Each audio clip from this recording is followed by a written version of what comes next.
Hi, friend. I hope you're doing super well. So, recently I was reading the book of Daniel again, and specifically, chapter 3, I want to talk to you about a little bit today. So, what's going on? In chapter 3, Nebuchadnezzar is mentioned. He's the king over this kingdom of Babel. It's like a huge kingdom. And he pretty much took over all the countries around him, right?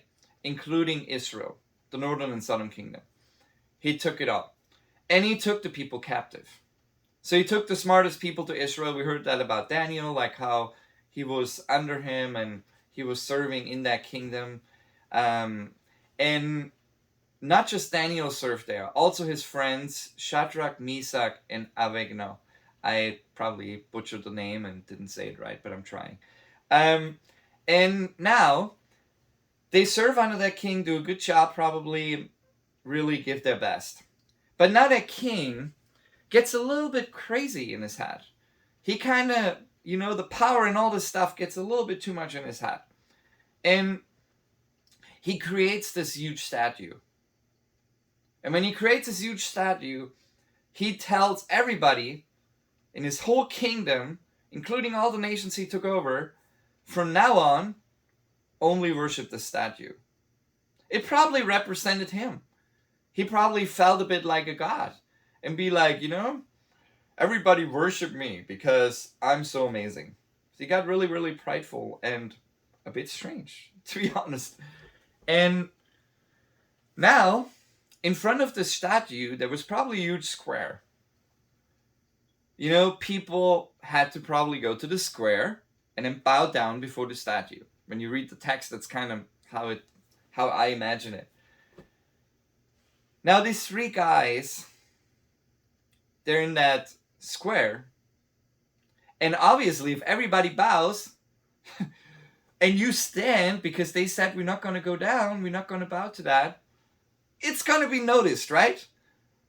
Even in a huge square, like if everybody goes down and you're the only one standing, everybody will notice, right? And I think that's what happened. I remember a long time ago, we were playing at this trumpet thing, like it was in Ulm, like a big celebration.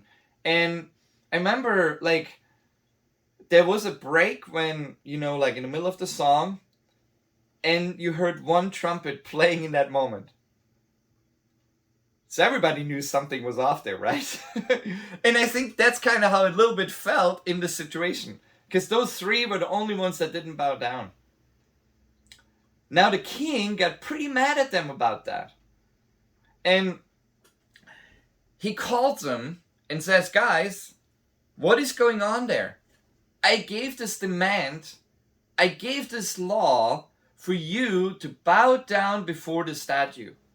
Why didn't you do that? Why didn't you do that? And then they say, we are serving our God. And we're not going to bow down before any other God or statue or anything. We're fully committed to our God. That's pretty much, you phrase it a little bit different, what they were saying. That kind of upsets that king. He got angry. And then he says to them, if you won't worship that statue, and if you won't bow down before it immediately, you will be thrown into a blazing hot furnace. And now he's saying, and kind of mocking God, and what God will save you from my power then? Who can save you when you're burning in that surface? Who's going to save you? I'm the all-powerful king, and you will bow down before me, and no God will be able to save you if you don't. You know what their response is? Your question, king, doesn't require an answer from us. So they're certain they're going to follow their God, no matter what's going to happen. They don't even care. Like, they're like, I'm going to be sold out to God. I don't even have to answer you because the answer is really clear. And they're saying, Your Majesty, if our God whom we serve is able to save us, he will save us from the blazing hot furnace and from your power. So they were certain that if God can, he will save them. And they probably believed he will. They believed he can. But then they bring this other statement after, and I think that's really profound. They are saying, but even if he doesn't, so even if everything goes wrong, we want you to know, your majesty, that we will neither serve your gods nor worship the gold statue which you have set up. They were fully committed to God. They didn't care. They were like, even if we're dying, even if God doesn't save us from this, we will not worship you. So they really followed what God called them to in the Ten Commandments, to only serve God only. Have him like number one, right? Only worship him. They didn't sway left or right. That really caused that king to be really upset. It enraged him. It says here his face was distorted with anger.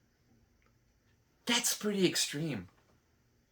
He got so angry that they didn't worship his idol.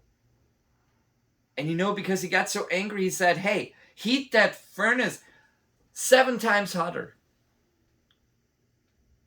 And then tie him up and throw him in there. So what happens? The soldiers that are supposed to throw him in there, they burn up in the process of throwing them in there and die. That's how hot it was. And then the 3 are in the fire. But then a 4th shows up. And they're just walking around in there if it's a nice Sunday afternoon walk. They're not afraid or anything. They just walk around in there. And the king probably stands outside and sees that. And is like, what is happening here? What is going on? And he's probably starting to freak out. Because he threw them in there, 3 of them. And now 4 are walking around in there. And they're supposed to be burned up. And he saw it with his soldiers. Like, it's not like some fake fire. It is real. His soldiers burned up and died. But they're not even having anything. And then they come out and he calls them out. They come out of the fire. There was nothing on them. They didn't even smell like smoke or were in any way burned. You know what that happens?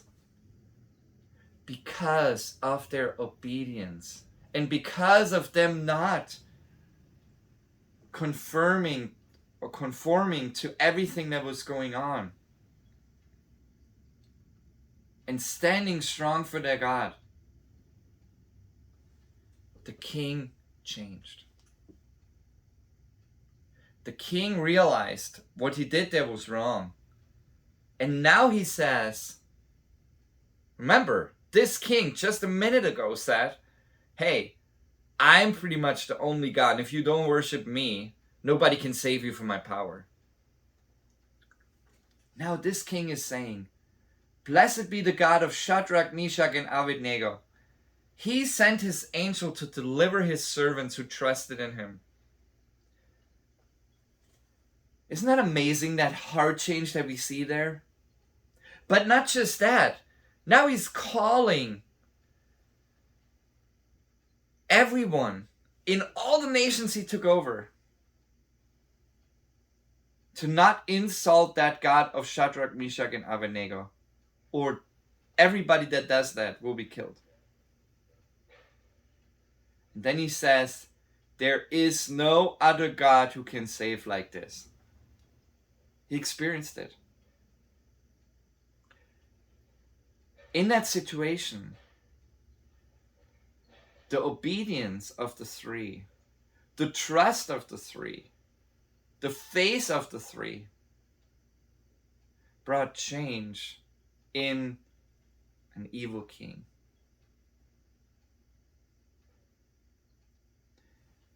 You know, I want to challenge all of us with that story.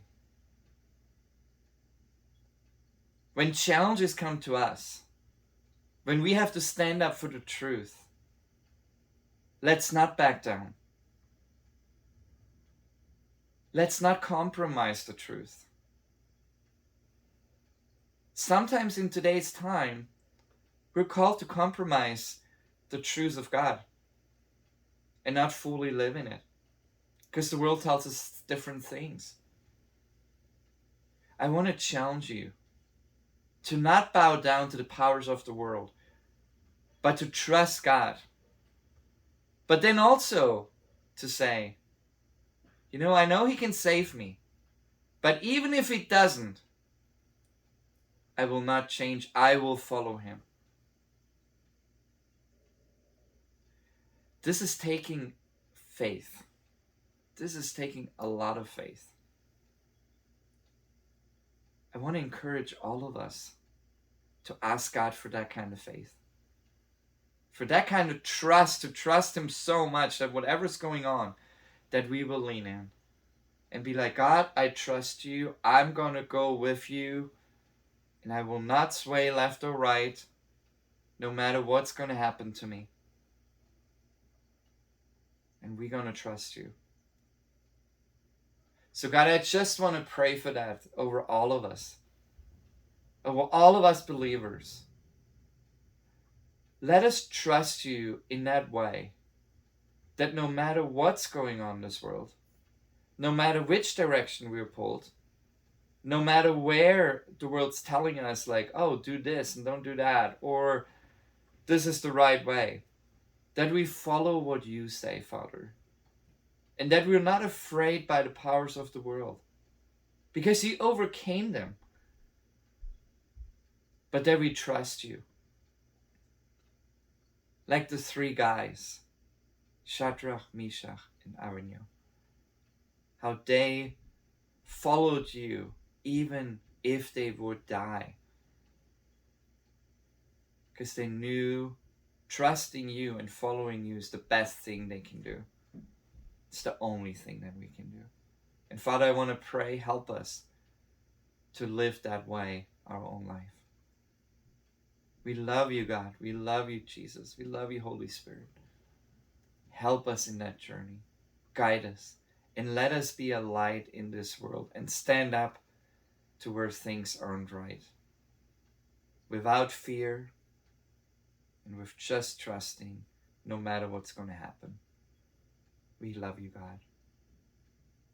Help us with that. Amen. Have a blessed week, friend. And let those thoughts and that prayer really be your prayer from now on. That God will give you the faith to really stand in the moments where you have to. Have a blessed week. Bye.